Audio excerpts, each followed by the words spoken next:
Hi boys and girls, and welcome to our last math lesson for this week. Now we're going to learn about our last way to skip count.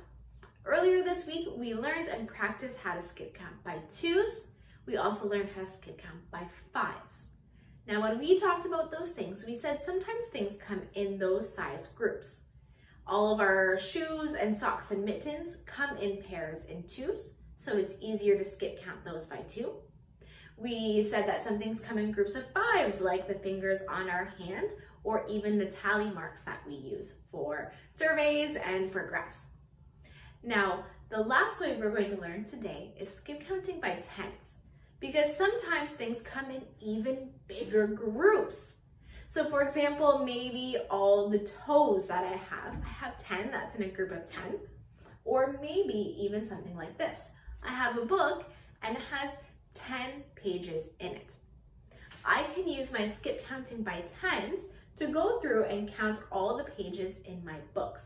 Instead of going through to count out every single page, I know if there's 10 inside of each.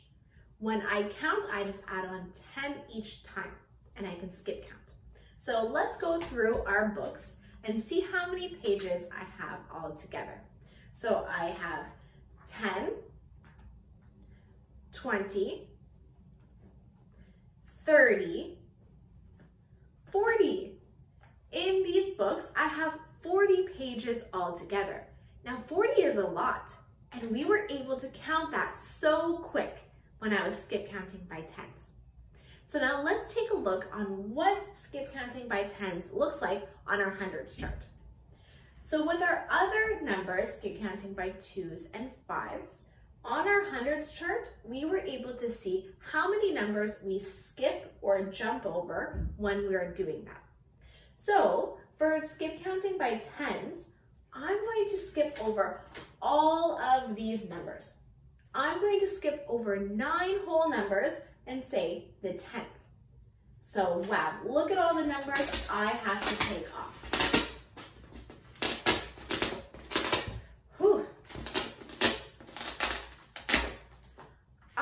Take off 9 numbers because I'm only saying the 10th when I skip count by tens. That means that I'm only going to say the numbers with the yellow border on them. So it's only these ones.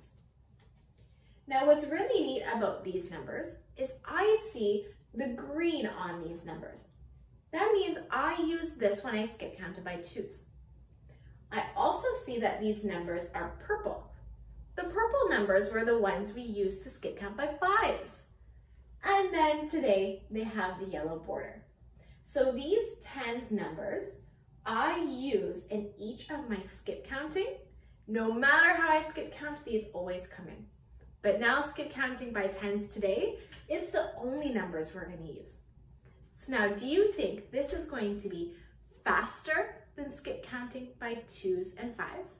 Or do you think this is going to be slower than skip counting by twos and fives?